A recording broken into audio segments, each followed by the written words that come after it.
Welcome to the Piston Fanatic. I am your host, Dave Dalton, and I'm excited to share my passion and perspective of our Detroit Pistons as we go on this fantastic voyage together. I've been a diehard Piston fan since the days of Dave Bing and Bob Lanier.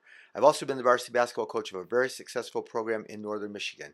I want to thank all of you for listening. Please subscribe if you haven't done so already. Our Pistons dropped a tough one tonight, 109 to 103 to the Grizzlies. Pistons got crushed on the boards, 72. They got out rebounded 72 to 59. Zach Edey, 7'4", biggest guy in the league, killed us. And then they had Jaren Jackson Jr. to go along with him. And then also Desmond Bane was on fire, so he scored 38 points. And Jackson had 27 points. So it was a tough loss, but we could have had it. We could have won. We shot terrible. They didn't shoot well, except for Bane, really. But they got so many second shots. You know, they got 17 offensive rebounds. And so that really hurt us. But we killed them on fast break points. But anyway, it was fascinating to me today to watch. You know, I was trying to see what Cade was playing or not, and he was probable.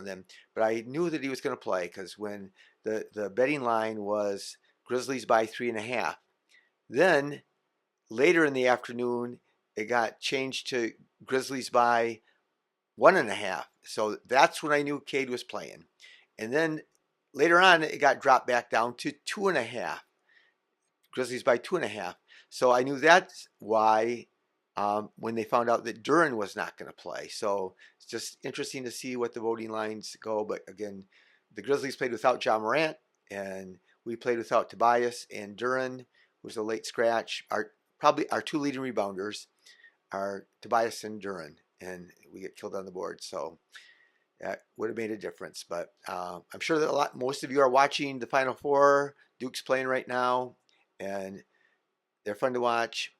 But I love the Final Four. I've been watching it my whole life. One shining moment I loved. I stayed up. You know, it's always on Monday night, the championship game, and I love that song, One Shining Moment, and to see the highlights of the whole tournament is always really cool. I watched the tournament every year, and in 1988 I watched it with my daughter, who was only 8 years old, and she stayed up late and had school the next day, but we got to watch it when Danny Manning was coached by Larry Brown, and they won. They had a team that did not do that well during the season, but Danny Manning led them to the national championship. But anyway, yeah, we dropped this game. We wanted to win. Right now we dropped to 6th place. Bucks are playing the Heat. And it's in the third quarter, and the Heat are ahead 79-74 with 4 minutes left in the third, last I checked. So if the Bucks lose tonight, then we go back to 5th, and they go to 6th place. But right now it looks like if they win, then obviously we will stay in 6th place. So there's something the Pistons say that when they break from their huddle that I always love. They always say together all the time together. And even though we shot bad and did bad, you know, we shot 39% from the floor and 25% on threes, and we lose a close game. So that really was, and you know, some of our guys that we counted on, you know, Hardaway's been on fire, so he goes 2 for 10 and 1 for 7 on threes. And Beasley became the 4th player in NBA history to get 300 threes in a season, which is amazing.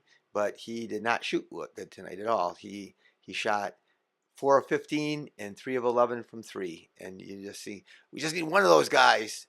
You know, Cade was 9 for 24. He was 5 for 11 in the first half, but he struggled in the second half.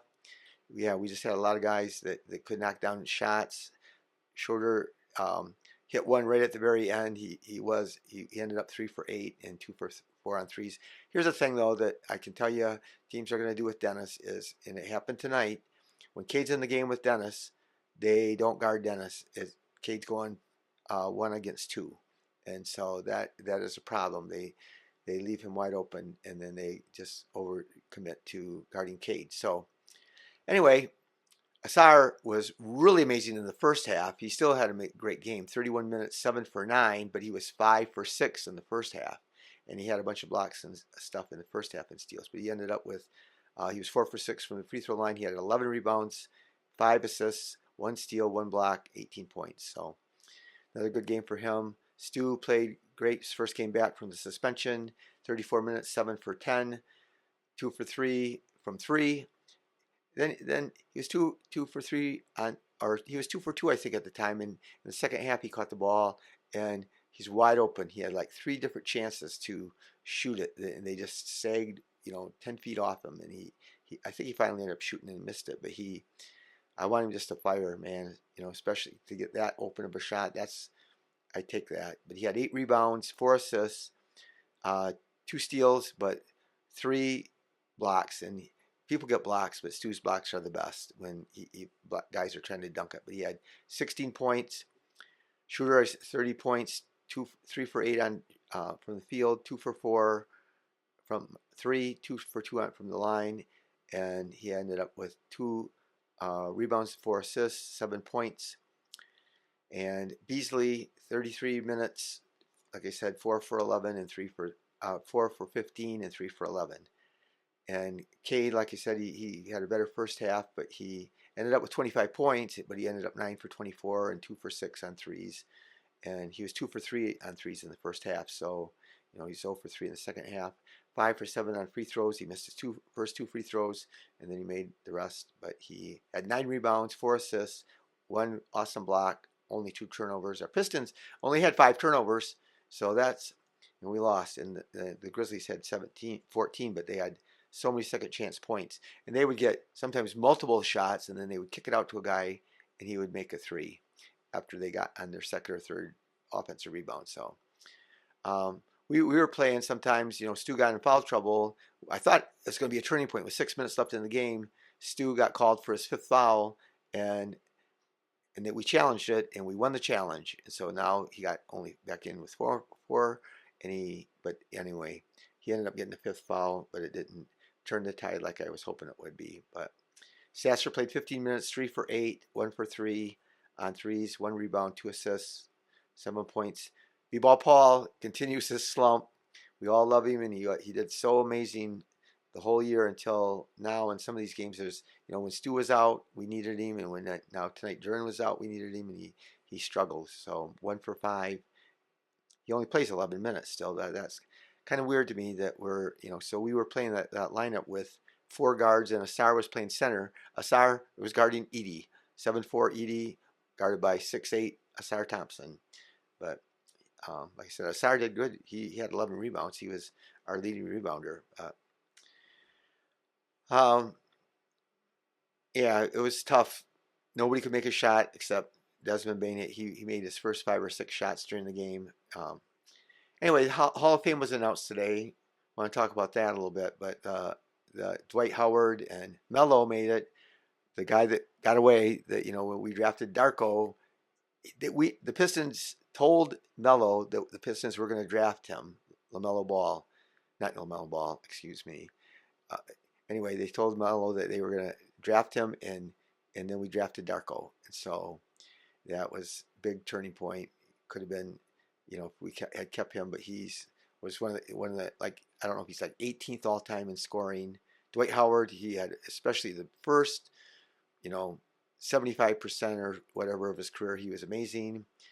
But then he left Orlando, and things kind of went downhill for him, and he kind of bounced around, and then and then all of a sudden the center position wasn't as important. He couldn't shoot the 3 or anything. So Sue Bird is amazing. She's an amazing point guard. She won lots of championships, lots of Olympic medals, but she is awesome on commercials. She is really fun to see, and she gets all these national commercials. It's pretty cool, but she's a great player. Maya Moore, I love Maya Moore. There was a time when she was by far my favorite WNBA player. She could hit that jumper. She could play. I mean, she's just a baller, and it's really cool to see her in the Hall of Fame. Cynthia Foles, I bet most of you don't know her, even if you followed the WNBA a little bit, because she played out west. Her team didn't win the championship, but she was dominant. She was like all defense. She was the best rebounder in the league. She was amazing. Billy the Kid, Billy Donovan, who coached University of Florida back-to-back championships, and he coached for OKC. Now he's coaching for the Bulls. I remember him in college. Watching him throw the chest pass. I love the chest. He played for Rick Pitino, and they still are great friends. But he was. Pitino said when he first came to play for him, he was this chunky kid that couldn't play, and he said Patino said I could kill him in one-on-one when he first came in, but by the end he left. He said he dominated me. But anyway, he was a good player. The 2008 Olympic team made it. So as a team, they are getting inducted into the Hall of Fame. Mickey Erickson, the owner of the Miami Heat, has won a lot of championships, and he's been instrumental in a lot of things. But there's a guy I want to talk about. I hope you stayed with me. I hope there's some people still listening. Danny Crawford. If you remember when Danny Crawford refed, he made it into the Hall of Fame. He killed us. He killed us, and I mean it was crazy. I think that like we were in 2004. I think we were 1-7. We won one game and lost 7 games when he refed our games, the Piston games, and we won like 80% of the games that he did not ref. And you know, the stats don't lie, but the eye test was just as bad or worse. He screwed us, and he made a point of doing so because he hated us. So that's what's the problem. You know, there's a lot of refs that make bad calls and missed calls, and sometimes the game seems to get lopsided, but he let his ego be part of it. So he's talking today, Jay Billis, they're on TV on ESPN, and the guys asked him, they said, whether you can say it now that you're going in the Hall of Fame and you're not reffing anymore, who were some of the players that gave you the hardest time? And he laughed, and he said he acted like he wasn't going to say anything, and then it kind of got a little weird, and then he turns to Billis and they're laughing, and he says some big guy, and then he said he said Detroit. So I don't know which guy he was exactly, if he's talking about Sheed or Ben Wallace, or I don't know. But anyway, he hated us, and so that was really hurtful. I know that he's the same ref. He was 1 year when Dallas went to the playoffs. The Mavericks were 0-8 when he refed their games, and that just there's some things that are coincidental, but that's not coincidental. So anyway, we got our game on Monday. We're playing the Kings at home, and with any luck, we should play them. Cade looked pretty healthy tonight. Hopefully Duran can come back, but again, we're not hurried. It's all about the playoffs now. We're going to be at least 6th place, and same thing with Tobias. And then Thursday we play the Knicks. That could be a preview. If I were a betting man, I would bet we're going to play the Knicks in the playoffs. So that could be. We'll see. A lot of the teams I don't think really will give out their strategy. I mean, I think they're going to blitz the crap out of Cade because he's killed them this year. But I think that they're not going to show their hand in that game on Thursday. So it's probably meaningless. They probably got 3rd place locked up in the East. So then we got those back-to-back games with the Bucks. First at home on Friday, and then on Sunday again in Milwaukee at 1 o'clock. So that will, we'll see if those 2 games end up deciding who's in 5th and who's in 6th. But they have the tiebreaker, so that's another thing. So that's why I'm thinking that we're going to come in 6th, but we'll see. Anyway, it's been a great season. Enjoy the Duke game, and go Pistons.